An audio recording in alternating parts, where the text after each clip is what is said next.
Oggi voglio parlare del matrimonio di Bezos. Lo so, è passato un po' di tempo, però sti cazzi, vecchio è meglio, come disse Macron. Prima però di parlare proprio del matrimonio, voglio fare una piccola riflessione sui veneziani. I veneziani lo sappiamo, no? Il loro sport cittadino storico è truffa ai turisti. Un caffè 50 euro, cazzo. Soprattutto quando sono stranieri. Quando arrivano i giapponesi a Venezia è festa cittadina. Ma da secoli, Cioè dalla fine del 1200. Non so se la conoscete la storia, ma un giorno arrivò una missiva al Doge con scritto: sta arrivando una delegazione di giapponesi. Minchia, lui è impazzito, dice: ma è una notizia fantastica, diventeremo ricchi! Chiama tutta la corte: ragazzi, stanno arrivando i giapponesi, qua tocca fa festa! Per quanto Doge? Ma un mese vaffanculo! Chiamatemi il maestro di cerimonia! Oh, mi devi organizzare una festa che non si è mai vista prima! Quanto budget abbiamo? Ma non ci sta a pensare tanto a offrire l'imperatore Shijo, che cazzo ci frega? Voglio una cosa maestosa!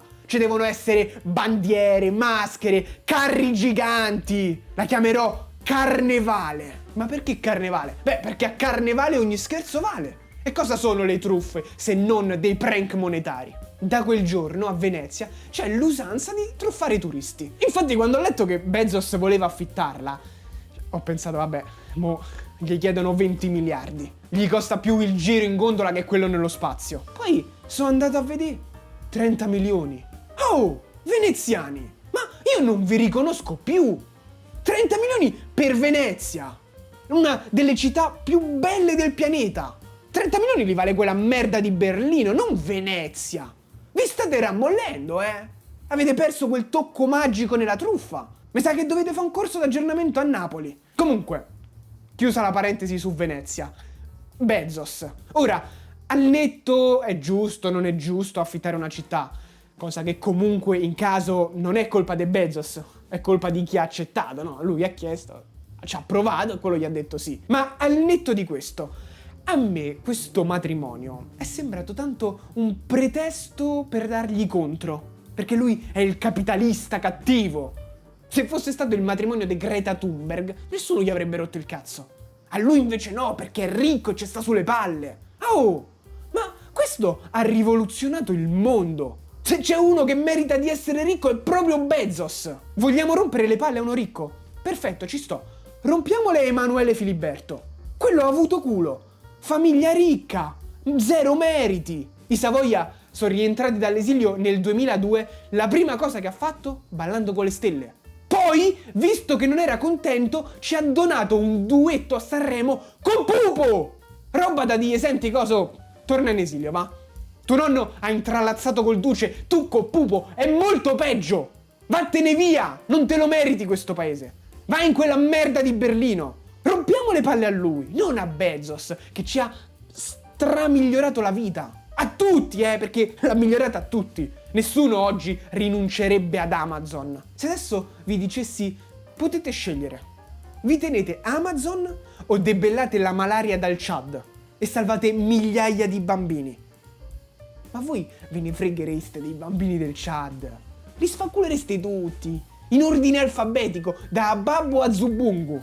Anzi, vi dirò di più, non solo Amazon batte bambino africano, lo batte anche Amazon Prime. Se vi dico, il pacco vi arriva, ma non domani, vi arriva in 3 giorni lavorativi. Però Zubungu può vaccinarsi. Io già ve vedo. Non lo so. Ma non è per 3 giorni, è che sono lavorativi. Poi dai, non è detto che la malaria gli faccia male al ragazzetto, Si fa gli anticorpi, non è detto che muoia. Anzi, ciò che non uccide fortifica. Quasi che gli sto facendo un favore. No, dai, mi tengo Amazon Prime, sì, Zubungu si fa le ossa. No, muore, e lo sapete benissimo. Però ve ne fregate. Ma tranquilli, non siete gli unici. Quelli che criticano Bezos sono uguali, solo che voi lo ammettete. Perché io lo so, adesso dietro lo schermo eravate tutti. Sì, è vero. Confermo, non me ne frega un cazzo dei bambini del Chad. Perché siete onesti. Voi lo ammettete, loro no. Trovano le scuse. Ho sentito gente dire: io sono contro il capitalismo, compro su Amazon solo per le emergenze. Ma vaffanculo, dai. Io vorrei sapere qual è l'emergenza. Cosa devi comprare che non fai prima comprare fisicamente? Fai sempre prima fisicamente. Il cibo? Vai al supermercato. Le medicine? Vai in farmacia. Gli auricolari nuovi? Vaffanculo, non è un'emergenza. La regola è semplice. Se non ti spinge ad uscire di casa, non è un'emergenza. Addirittura sta crociata anti-Bezos l'ho vista fare a gente che streama su Twitch. In live! Praticamente mentre lavora per Bezos. È come se gli operai della Fiat negli anni 60 avessero detto: allora, mo noi entriamo in fabbrica, la occupiamo e ci spacchiamo il culo al tornio finché non ci pregate di smettere. Mi immagino Agnelli: oh no! È una cosa gravissima! Ah, hai paura, eh? E per non perdere tempo, lavoreremo fregandoci delle norme di sicurezza. No, questo è troppo, vi prego, non lo fate! E invece sì! E non ci fermeremo mai, lavoreremo H24 senza pause! Anche di notte, mentre tu sarai a casa a scopare con tua moglie in una vasca d'oro massiccio riempita con dello champagne crystal da 20.000 euro!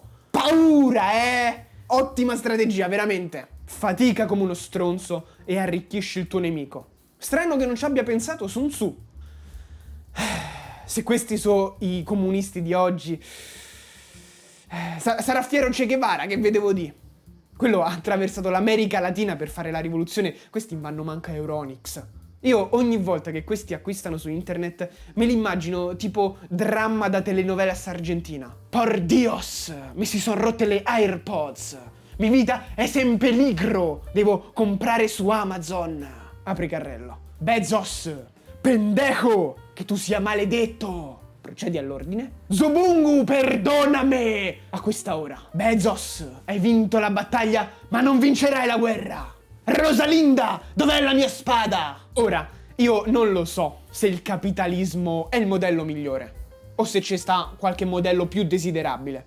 Magari sì, non lo so, non ci capisco un cazzo di economia, non sono qui a farvi lezioni. Però una cosa la so, se questi sono i suoi nemici, il capitalismo vincerà sempre 10-0.